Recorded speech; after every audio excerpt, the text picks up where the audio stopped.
யோகிராம் சுரத்குமார், ஜெயகுரு ராயா. யோகியுடன் கொஞ்ச தூரம் பயணத்தில் இருக்கிறோம். இதன் ஆசிரியர் எஸ். பார்த்தசாரதி ஐயா அவர்கள். இந்த பயணத்தில் இன்று நாம் பார்க்க இருக்கும் தலைப்பு உலகத்தை எரிப்பேன். அந்த பக்தர் ஒரு காகித ஆலையின் நிர்வாக இயக்குனர். யோகியின் பால் ஆழ்ந்த பக்தி கொண்டவர். அவரது மனைவியும் 3 பெண் குழந்தைகளும் யோகியிடம் தீவிர ஈடுபாடு கொண்டவர்கள். அவர்கள் இல்லத்தில் எப்பொழுதும் தேவார பாடல்களும் யோகியின் நாமாவளியும் ஒலித்து கொண்டே இருக்கும். அவரது மனைவி நன்றாக பாடக்கூடியவர். அவர்கள் எப்பொழுது வந்தாலும் யோகி நிர்வாக இயக்குனரின் மனைவியை தேவாரம் பாடச் சொல்லி கேட்டு மகிழ்வார். ஒரு நாள் காகித ஆலை நிர்வாக இயக்குனர், அவரது மனைவி மற்றும் இளைய மகள் ஆகியோர் திடீரென எந்தவித அறிவிப்புமின்றி யோகியின் சன்னதி தெரு வீட்டிற்கு வந்தார்கள். யோகி அவர்களை தனது இருக்கைக்கு எதிர்ப்புறம் அமர வைத்தார். அப்பொழுது நான் யோகியின் நாமத்தை பாடிக்கொண்டிருந்தேன். யோகி மற்ற பக்தர்களை ஒவ்வொருவராக அழைத்து பிரசாதம் கொடுத்து அனுப்பி வைத்தார். முடிவில் நானும் அந்த ஆலை அதிபரின் குடும்பத்தார் மட்டுமே அங்கு எஞ்சி இருந்தோம். யோகி தன் ஆசனத்தில் அமர்ந்து ஆலை அதிபரையே பார்த்து கொண்டிருந்தார். ஆலை அதிபரின் கண்கள் கலங்கின. அவரது மனைவியும் மகளும் அவர் போலவே கண்கலங்கி மிரண்டு போய் இருந்தார்கள். யோகி அடுத்தடுத்து புகைப்பிடித்த வண்ணம் இருந்தார். நீங்கள் ஏதேனும் சொல்ல விரும்புகிறீர்களா? யோகி வினவினார். காகித ஆலை அதிபர் மௌனமாக ஒரு கடிதத்தை யோகியிடம் கொடுத்தார். யோகி அதை வாங்கி கொண்டார். சுவாமி, இது ஒரு அனாமதேய கடிதம். இது எங்களை மிகவும் பயமடைய செய்துவிட்டது. தங்களிடம் ஓடோடி வந்தோம் சாமி. அந்த காகித ஆலையில் பணிபுரியும் தொழிலாளர்கள் கடந்த பல நாட்களாக பல்வேறு கோரிக்கைகளை நிர்வாகத்திடம் முன்வைத்து போராடி வந்தனர். சம்பள உயர்வு, போனஸ் மற்றும் இதர கோரிக்கைகளை நிர்வாகத்திடம் எடுத்துரைத்தும் கடுமையான நிதி நெருக்கடி காரணமாக நிர்வாகத்தினர் தொழிலாளர்களின் கோரிக்கைகளை நிறைவேற்ற ஒப்புக்கொள்ள முடியவில்லை.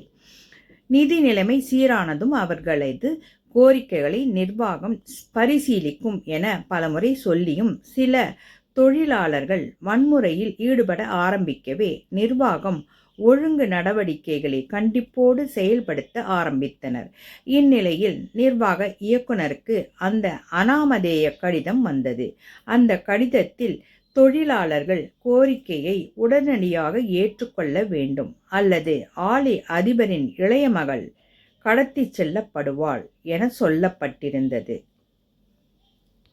ஆலை அதிபரின் இளைய மகள் கல்லூரியில் படித்து கொண்டிருந்தாள். கடிதம் வந்த நாளிலிருந்து அவளை கல்லூரிக்கு அனுப்பவில்லை. ஒவ்வொரு நாளும் அவரும் அவரது குடும்பத்தினரும் யோகியின் நாமத்தை சொல்லிக்கொண்டு வீட்டினுள்ளேயே இருந்து வந்துள்ளனர். முடிவில் யோகியிடம் நேரிடையாக முறையிட திருவண்ணாமலை வந்துள்ளனர். அனாமதேய கடிதத்தின் சாரத்தை தெரிந்து கொண்ட யோகி ஆலை அதிபரின் இளைய மகளை கருணையோடு பார்த்தார். பயந்திருந்த அந்த இளம்பெண் யோகியின் கருணையான பார்வையில் சற்றே ஆறுதல் அடைந்தாள். எனினும் அவள் கண்ணீர் விட்டபடியே அமர்ந்திருந்தாள். தான் புகைத்திருந்த சிகரெட்டை யோகி அணைத்துவிட்டு மெதுவாக ஆசனத்தில் இருந்து எழுந்தார். கூடத்தின் முன் கதவுக்கும் பின் கதவுக்குமாக சற்று நேரம் நடந்தார். சட்டென்று அந்த பெண்ணின் எதிரே நின்றார். விசிறியை ஒரு கையால் பிடித்தபடி மறு கையால் அப்பெண்ணுக்கு அபயஹஸ்தம் காட்டி அருளினார். கலங்காதே, பயப்படாதே, உன்னை பாதுகாக்க என் தந்தை இருக்கிறார். எவரேனும் உனக்கு தீங்கிழைக்க நினைத்தால் இந்த பிச்சைக்காரன் இந்த உலகத்தையே எரித்து விடுவான். இந்த பிச்சைக்காரன் எப்பொழுதுமே உன்னுடன் இருப்பான். நீ இந்த பிச்சைக்காரனின் நினைவில் இருத்திக்கொள். இனி நீ பயப்பட தேவையில்லை. யோகியின் அபய வார்த்தைகளை கேட்ட அக்குடும்பம் அவரது காருண்யத்தில் உருகி நமஸ்கரித்தார்கள். யோகி அவர்களுக்கு பழங்களை பிரசாதமாக கொடுத்து அனுப்பி வைத்தார். ஆலை அதிபரின் மகள் மறுநாளிலிருந்து கல்லூரிக்கு சென்றாள். தனது பட்டப்படிப்பை நல்லவிதமாக முடித்தாள். அவளுக்கு யாரும் எந்த தீங்கும் செய்ய முடியவில்லை. யோகிராம் சுரத்குமார், ஜெயகுரு ராயா. பகவானுடன் வாழ்நாள் இறுதி வரை பயணத்தில் தொடர்ந்து கொண்டே இருப்போம்.